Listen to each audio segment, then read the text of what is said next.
Gary Gleason gave me a rare treat the last few weeks by allowing me to see the building of the new Stiefel Theater sign.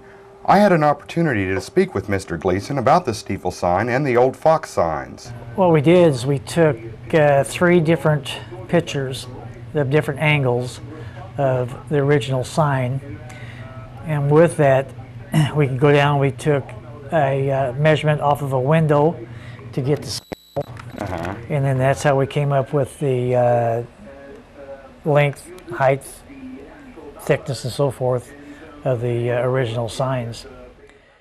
We've looked at probably 200 different theaters that was built in this time era. Sure.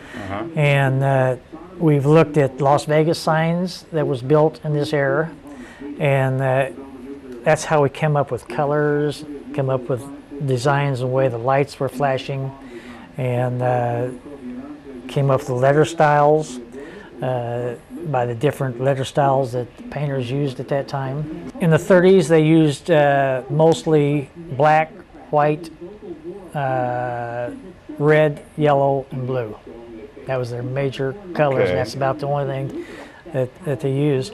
And the reason they used a lot of white, neon was coming popular at that time, so they could use white, put the neon in there, and at night turns the colors red. So, some people have seen it kind of sad that the old Fox sign has gone. Yeah. And, well, you know, I'm kind of that way too. I grew up with the Fox too. Right. And but the only thing is, you know, they're changing everything to a different type of theater. You know, and it's not like Dickinson, and it's not like Fox. You know, they were just giants in the industry that came in to make money, and that's, you know, that's what they did. It's not that they really cared that much about, I don't think, about the buildings and so forth. It's just, you know, they come in to make money. You know, there was a lot of people that I think were really discouraged in the 50s when they put up the Fox like they did. You know, thought it was too carnival-y, and just made them feel like it was more of a carnival than a movie theater and so forth. So a lot of those people are going to be happy to see this part come back. If I'd had my choice, I'd have taken the old Fox sign and rebuilt that whole thing myself and put it up somewhere, you know, just for nostalgic type of deal. And if it was me, I'd like to see it as you go in the entrance.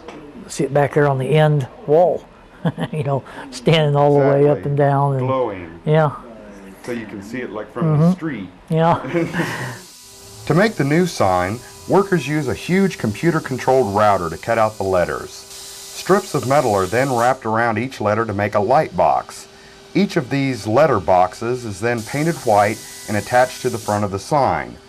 The mock-up released by the Stiefel board can be a bit deceiving. In the daytime, the Watson and Stiefel Theater parts of the sign will appear white. Only when the sun goes down and the lights turned on will they appear red and yellow. That's where neon comes into the picture. Neon lights will either have neon gas producing red light or argon gas producing a blue light.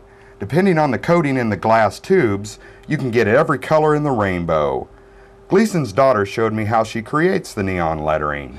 Stiefel Theater took me a good day and a half of just doing patterns. You know, they'll run over there, they'll run me an outline of the letter. Right. And then I'll go in and draw my neon patterns inside that. And then from there, you just start bending to those patterns. After the letters are bent into shape, electrodes are welded to the ends. The glass is blown to keep it consistent, air is pumped out, impurities are burned off, then the gas is pumped in. I found the process most illuminating. Though I have many pictures of a completed section of the new sign, the chairman of the Stiefel Theater Board of Directors has asked that I not show you these images at this time, citing fairness to the other media in Salina and the intense controversy surrounding the signage issues. Personally, I give the new sign very high marks for the attention given to detail, its replicative authenticity, and the high quality of craftsmanship in its creation. My one big problem with the new sign is the conspicuous absence of the familiar Fox name, which is the name known for the theater for over 70 years. Reporting for Ion Salina from Gleason & Son Signs, I'm Ross Long.